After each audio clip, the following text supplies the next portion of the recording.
The Euro NCAP test is a fantastic system using standardised tests, trolleys on cables, identical speeds, perfect collision angles to directly compare vehicle to vehicle regarding safety in the event of an accident. Did the driver survive in this EV? How about the passengers in that EV? But recently the Chinese looked on this in a totally different way. For these tests, they were not so much worried about the outcome of a crash. That was covered in the conventional tests. For this, they looked at the car's ability to avoid having a crash in the first place. All EVs have extensive driver assist features like emergency braking, blind spot alerts, lane change correction, low-speed collision avoidance, and they're all designed to avoid allowing the EV to get into a crash in the first place. But they're not all equal. So China has set up real-world scenarios, sectioning off actual motorways and city blocks, and including, for instance, heavy traffic, which will limit the ability of the DAS, driver assistance systems, to swerve into a different lane to avoid an accident. It's a much more realistic scenario. They've brought some of the world's most advanced cars to run China's new, tougher safety gauntlet. And what we found is that no, definitely not all safety systems are created equal, and some big names suffer from catastrophic failures. You're about to see which cars passed, which ones shockingly failed. I'm Dave, and I am taking on DAS as tested by the Chinese in a huge real-world trial where EVs actually crashed into each other out on the roads. And stick around to later in the video where we identify the winners and the losers. Well, following several high-profile accidents in China, the Ministry of Industry and Information Technology, MIIT, has radically tightened the rules. Automakers have been warned to stop using misleading marketing terms like autonomous driving or smart driving. Instead, they're being forced to use clear, standardised language like Level 2 assisted driving to remind people that the driver must always be in control.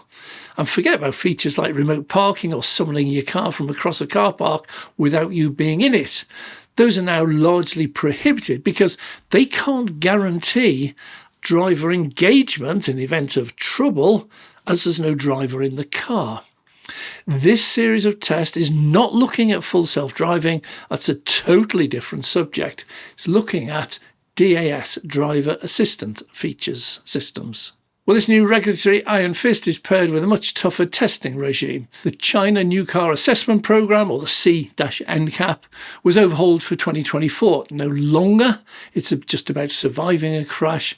The new focus is on preventing the crash in the first place, with a massive emphasis on active safety.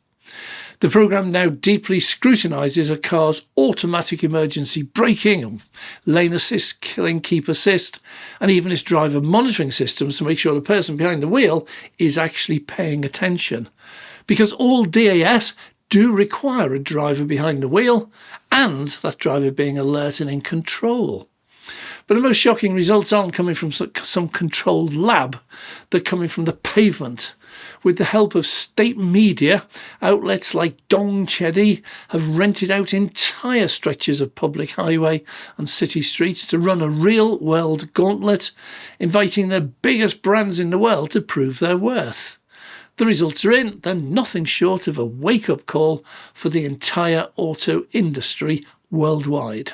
Imagine a closed section of a real multi-lane motorway. Now picture 36 of the newest, most high-tech cars from global and local brands lining up for a series of nightmare scenarios, mixing a dozen other cars to represent normal traffic. This isn't a single test, it's a marathon of failure. In a massive recent highway trial, testers ran cars through 6 uniquely challenging situations designed to replicate plausible high-risk events. We're talking about everything from encountering a suddenly stopped vehicle in your lane to navigating a poorly marked construction zone at night to dealing with an aggressive cut-in from another car or motorbike. The results were catastrophic. Across all the tests, a staggering 216 crashes were recorded. Let me say that again.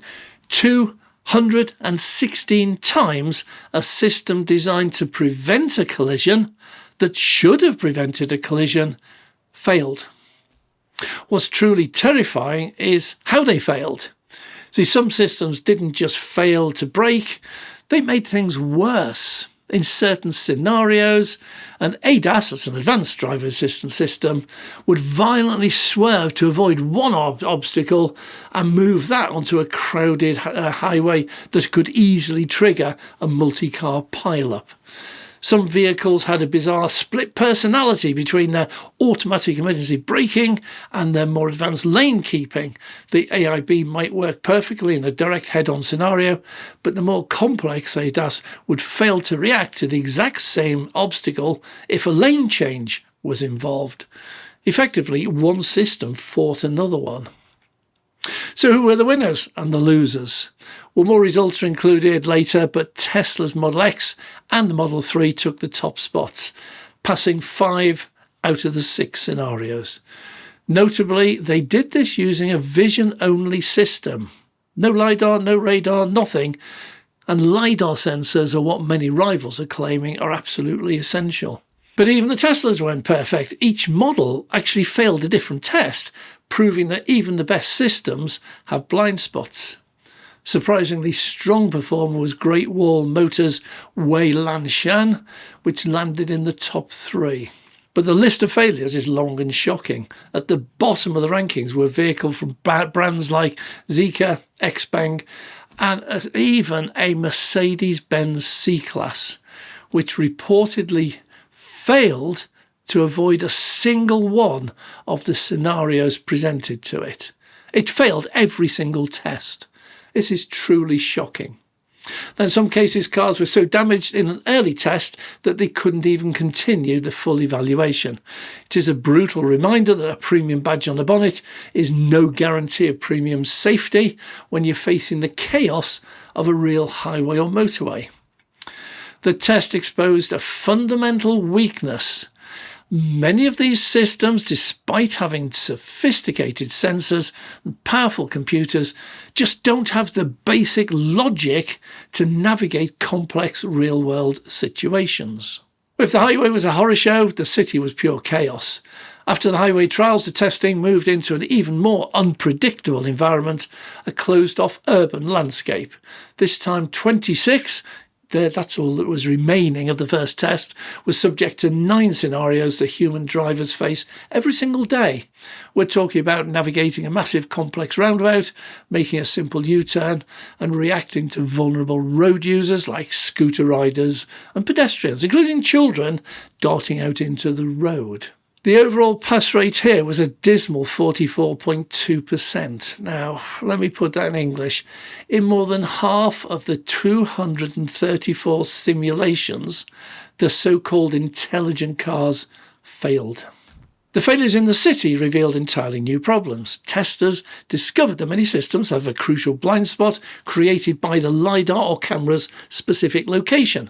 A cyclist or pedestrian could be completely invisible to the car's sensors, a problem a human driver instinctively fixes just by moving their head. Even more alarmingly, many of these advanced driver assist systems were caught breaking basic traffic laws. They failed to give way or stop correctly in roundabouts, they performed illegal U-turns, or just got confused and plain stopped, demanding that a human take over right in the middle of a busy junction. In one of the most disturbing findings, many cars that got into a simulated crash wouldn't even recognise it had happened. They'd just keep on driving quite happily after impact until the human test driver had to intervene and turn them off. It shows a terrifying lack of situational awareness. Once again, Tesla came out top. The Model X took the top spot in the city, passing 8 out of 9 city tests. It was followed closely by vehicles from Luxeed and Avatar, both of which use Huawei's ADS self-driving system, suggesting that the underlying software platform is a key differentiator. But the test also revealed baffling inconsistencies. The Wei Lanshan, which did so well in the highway motorway section, really struggled in the urban tests and ended up right near the bottom. This highlights a critical flaw. A system optimized for one environment can be dangerously incompetent in another. The Urban Gauntlet proved that while these cars are packed with sensors, it is their software that often lacks the training data and logical rules to handle the near infinite variables of a city street. They can see, but they don't yet understand. Now, if you're finding this breakdown of real-world safety useful, you believe that transparency is what forces car companies to build better, you need to make sure you're subscribed and you need to hit that notification bell. We're always testing the tech that manufacturers sometimes hope you won't see. Well, after hundreds of crashes and countless hours of testing, one conclusion is inescapable. There is a world of difference between a driver assist system designed to prevent an accident and a full self-driving FSD system. Driver assist features are regularly really poor, and it's not the sensors at fault. Many EVs have LiDAR, radar, ultrasonic cameras and GPS, and still they crash. In most cases, it's just down to the software. One system might require the EV to swerve into a different lane, while another system will be fighting to keep it in the same lane. Well, a huge gap between brands and even between different models from the same brand shows that there's no industry-wide standard for what good even looks like. Some cars use LiDAR and radar, others use only cameras. Yet the performance doesn't always line up with a lot more expensive hardware. Much more often comes down to the software, the training, and the underlying logic, all of which are completely invisible to you when you buy the car. Tesla uses vision only, yet has two EVs that score the very highest in the avoiders category. And this really confirms the reason Tesla claims as to why they ditched all the other sensors. In a real emergency where sensors provide conflicting responses, which sensor or response has the highest priority? See, many of these test cars failed while perversely doing exactly what they were programmed to do. This highlights a critical feature of DAS. That is, they are driver assist systems, not full self-driving. The driver must remain in control at all times, and many of the EVs tested had systems to ensure that the drivers did remain alert and in control, including a requirement maybe to touch or hold the steering wheel periodically, or cameras detecting where your line of sight was directed.